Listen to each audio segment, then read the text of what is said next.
Miss Dabaglita!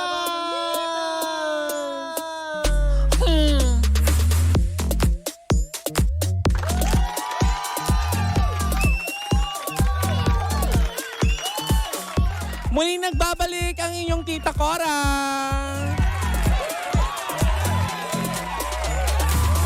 Muli magandang umaga sa lahat ng ating mga tagapakinig, Metro and Mega Manila.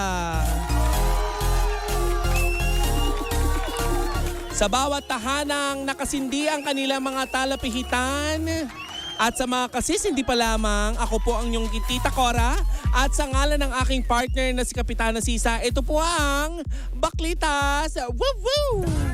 At kayo'y nakikinig sa number 106.7 Energy FM. Pangga, wag mong sabihin radyo, sabihin mo. Energy! Ayan naman talaga. Marami sa ating mga kababayan ngayon na umaalis ng kanilang tahanan na bihis, umuuwi naman ng hangos na hangos. Alam mo yung nakadress ka, paalis ng bahay, pagbalik mo, nakadress ka pa rin naman. Pero para kang nakipagsuntukan sa 6 na tambay. Hagardo Versosa. Tapos ang nakakaloka pa nun, meron kang pasan-pasan na isang kabang bigas. Kasi nanalo ka sa raffle. Ay, nanalo sa raffle. Buti pa sa raffle may nanalo, pero ito nakaraan walang nanalo doon sa loto, di ba? Ikaw ba Pangga, tumataya ka ba sa loto? Ha? Tumataya ka ba? Kung tumataya ka sa loto, very good naman para sa iyo yan na sinusubukan mo maski papaano ang iyong ano ba tawag diyan, swerte sa buhay. Pero wag namang sobra-sobra, 'di ba? Ang swerte ay nakukuha natin hindi sa pagsusugal. Pero nakukuha natin sa pagpupunyagi at ano pa? Pagbabanat ng buto, 'di ba? Dahil useless ang ating lahat ng pagsugal kung wala tayong pagsisikap. Tama! Nasa Diyos ang awa, nasa tao ang gawa. Kahit pa lahat na ng raffle ay sinalihan mo, lahat na ng pwede mong salihan ay sinalihan mo na, kung kulang ka sa kilos at gawa, wala din. 'Di ba? Yan ang chika ng Tita Cora nyo. Maraming salamat. Charing! Hindi pa tayo tapos. Batiin ko lang muna ang lahat ng aking mga tagapakinig at tagapanood sa ating Facebook Live via Facebook page. Hindi ko man nakikita yung inyong mga komento, pero magandang umaga po sa inyong lahat. Sa lahat ng ating mga kababayan na inaabot ng ating Facebook Live, sa ating mga kababayang nasa ibayong dagat. Ayan, magandang umaga po sa inyong lahat. Magandang gabi kung gabi nyo napapanood ang Facebook Live na ito. Palakpakan naman natin ang ating mga mahal na OFW na ngayong Pasko ay mas piniling manatili sa ibang bansa at huwag umuwi ng Pilipinas upang may maihanda lamang kayo sa inyong hapag. Kaya kayong mga nandito sa Pilipinas, huwag kalilimutang magpasalamat sa inyong sa inyong mga kamag-anak na nagpapakahirap sa ibang bansa, 'di ba?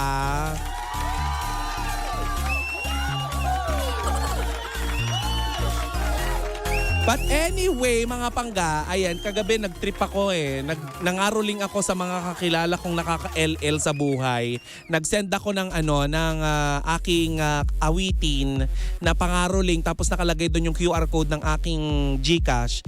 Pero hindi naman sila nagbigay. Natawa lang sila. Ba't kaya sila natawa? Hindi kasi nakakatuwa yung pangaroling kong awitin. But anyway, hindi naman nakakatuwa talaga itong ating napanood na ito, itong ating nabasa na ito. Na itong mga nakaraang araw talaga, itong chika ko na to, Pangga, nabasa ng sambayan ng Pilipino. Alam nyo ba na para na may issue or may, paano ba natin sabihin, merong bacon sa isa't isa, itong si DJ Jaiho, nakilala naman natin si DJ Jaiho, talaga namang malapit siya sa ina nitong si Mr. Daniel Padilla na si Ma'am si Carla. At itong kaibigan naman ni Catherine Bernardo na si Alora Sasam. Eto na ang chika mga pangga. Nakakaloka. Nag-post itong si Gigi Jaiho sa Gigi Jaiho. Ginawa ko namang galunggong si Jaiho. Grabe naman. Itong si DJ Jaiho. Jaiho na nga lang. Ayan, nag-post itong si Jaiho ng una, chika niya. Teka, ang ganda ng gising ko pero bakit may nakiki-unfollow at may sumasawsaw? Ayan yung unang tweet ni Jaiho. Kasi nga, may mga nakarating pala dito kay DJ Jaiho na itong isang babae na to nakikisawsaw at nakikisali doon sa sa parang hiwalayan nitong si Catherine Bernardo at saka ni Daniel Padilla. Aminin niyo, may mga kaibigan tayong ganyan, no? Halimbawa, ito may chika ko sa inyo. Meron akong kaibigan na ganyan. Kapag nag-aaway silang magjowa, sa akin lumalapit. So ako naman bilang ako si friendship, may payo ako sa kanya. Super payo lang ako sa kanya. Pero may isa akong friend na imbis na magpayo lang din, hindi. Sinisiraan niya lalo or lalo niyang inaaway yung boy, which is sa mga patutsada nitong si DJ Jaiho, nitong si Jaiho sa X or dating Twitter, parang ganun nga ang pinalalabas niya na ginagawa nitong si Alora Sasam. Parang ang lumalabas ngayon na sinasabi nitong si DJ Jaiho nakikisawsaw at parang may inaaway ba? Parang ganun. May issue daw itong si Alora Sasam dito kay Daniel Padilla. Nakakaloka. Tapos meron pang pa-blind item itong si Jaiho. May chika daw itong si Jaiho sa kanyang Twitter account or X. Ayan. May tweet daw ito na blind item na nahuli daw itong si Alora Sasam. Hindi naman pinangalanan kasi blind item. Sino daw itong girl na nahuli daw sa isang party na may chumichika daw na parang nanggigigil daw siya kapag nakikita niya yung pamilya daw ng boy. Hay, bakit naman pati yung pamilya? Nakakaloka.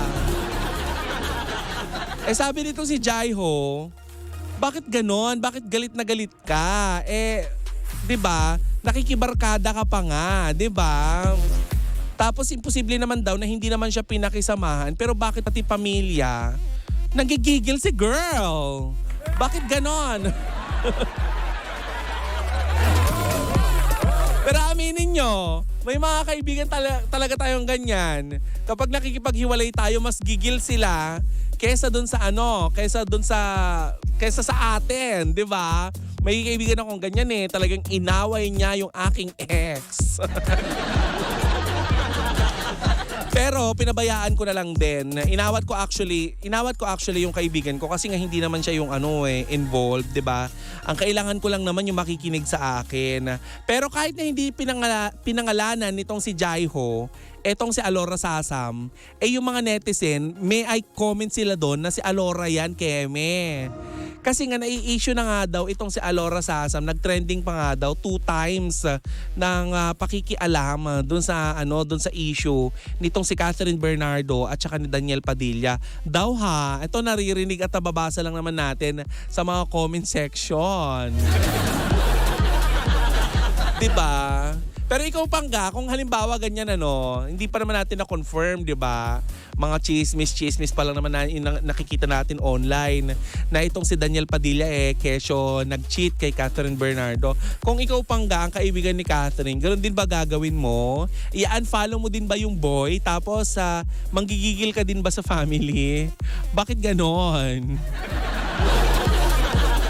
Naku, hindi mo kakayanin pag ako nanggigil sa family mo. Baka kagating ko sila. For the aso naman tayo for today's video. Pero ganun pa man hanggang ngayon ay iniintay pa rin natin kung ano yung mga magiging kasunod na na chika nitong si Jaiho. Pero feeling ko naman parang hindi naman nalalaki ito. Siguro parang parang nasaktan lang siguro itong si Jaiho kasi syempre malapit ito sa pamilya ni Daniel Padilla, lalo na kay Ma'am si Carla kasi friendly sila. Kung matatandaan natin, may mga naitulong din naman itong si Ma'am si Carla dito kay DJ Jaiho. Kaya ganun na lamang ang pagtanaw nito ng utang na loob doon sa pamilya nitong si Daniel Padilla. Pero kay Alora kaya, wala din naman ako naririnig kay Alora 'di ba? Nitong mga nakarang araw wala naman akong masyadong naririnig kay Alora kung ano ba talaga, siya ba talaga 'yon? Dinidepensa lang ba niya si Catherine? Hiningi kaya ni Catherine na gawin 'yon? Tingin niyo, hiningi kaya ni Catherine na, "Uy, follow mo si DJ ah." 'Di ba? May mga naririnig-rinig kasi tayo nitong mga nakarang araw na kesyo daw itong si Catherine Bernardo ay nandidiri na daw dito kay Daniel Padilla. Kesyo itong si Catherine Bernardo ay nilagay na daw yung mga regalo ni Daniel Padilla sa bodega, yung mga ganon. Isa kaya ito sa mga hiniling ni Catherine kay Alora Sasam na, "Uy, i-unfollow mo na si DJ." Ganun kaya? Tingin nyo pangga? Kung ako lang din, hindi ko hihilingin sa kaibigan ko. Kung ako si Catherine pero hindi ako si Catherine. Tita Cora ako. At hindi rin ako nagpi-preach. Kanya-kanya sila, 'di ba? Kanya-kanya tayo. Ako lang naman kung may ganon, yung kaibigan ko ay naging kaibigan na ng ex ko, hindi ko hihilingin na putulin niya yung bridge between the two of them. Kasi una sa lahat, ako naman yung nakipaghiwalay, hindi naman siya. Tama? Bakit naman makikisawsaw kung hindi naman involved, 'di ba? Nakakaloka. Not unless may ginagawa na si boy, like siguro mga tinatambangan na niya yung kaibigan ko. Siyempre i-unfollow mo na. 'Di ba? Pero wala naman yatang ganun, 'di ba?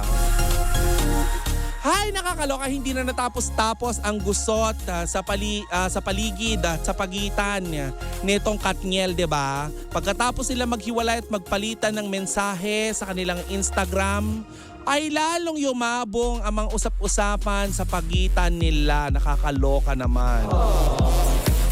Pero ganun pa man, syempre, kahit na ano pa mang negatibong nangyayari sa paligid ng Katniel, hiwalayan, patotsyadahan, chismis, masaya pa rin ang tenga nating mga marites.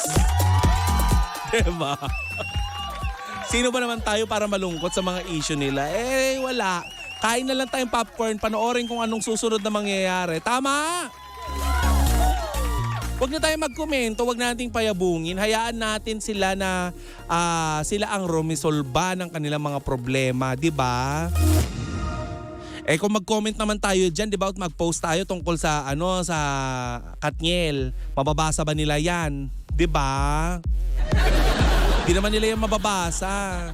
Tsaka susundin kaya nila kung anong ipapayo mo. 'Di ba? Hindi ka naman Alora Sasam, di ba? Charing. Hindi ka naman ganong kalapit sa Katniel para pakinggan ka nila. Kaya wag ka nang maraming hana sa Facebook. Tama? Anyway, mga pangga, ayan, 6 days na lang bago magpasko. Anong gift mo sa asawa mo? Sa boss mo? Sa kapitbahay mo? Siguro ang pinakamagandang gift mo sa kapitbahay mo ay ngiti. Yung ngiti sa umaga na hindi matatawaran. Hindi naman basihan, di ba, ngayong Pasko kung ikaw ay magbibigay ng mamahaling regalo o kaya ng kahit anong regalo. Ang importante lang, maiparamdam mo sa iyong kapwa na nagdiriwang ka sa diriwang natin at sa kapanganakan ng ating poong may kapal. Diba?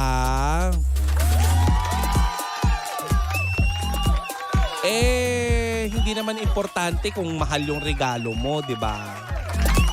Ako nga nahihirapan akong maghanap-hanap ng pwede kong iregalo sa sa aming bossing.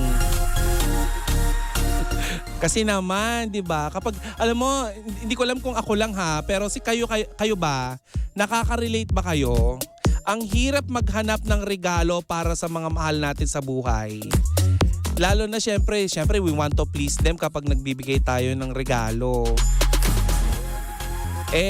Nauuso na ngayon yung mga gift certificate. Ibigay nyo na lang gift certificate. Sila na lang ang bumili ng gusto nila.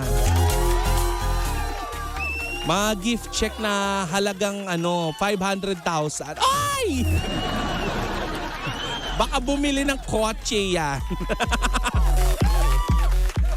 Pero yan na, maraming salamat Pangga. Ayan, matatapos na naman. Malapit na matapos ang taong 2023.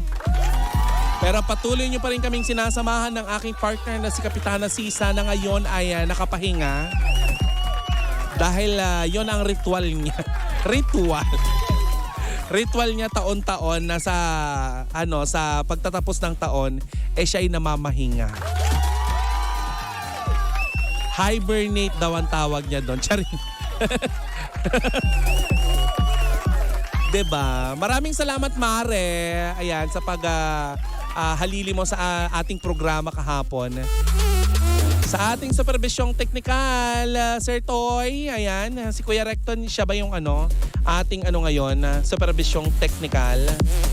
Ayan, maraming salamat sa inyong pagantabay, mga Pangga. Sa ngalan ng aking partner na si Kapitana Sisa, magkita-kita pa rin po tayo bukas dito pa rin sa Baklita sa Woo! At kayo'y nakikinig sa number 1, 06.7 Energy FM Pangga. Wag mong sabihin radyo. Sabihin mo!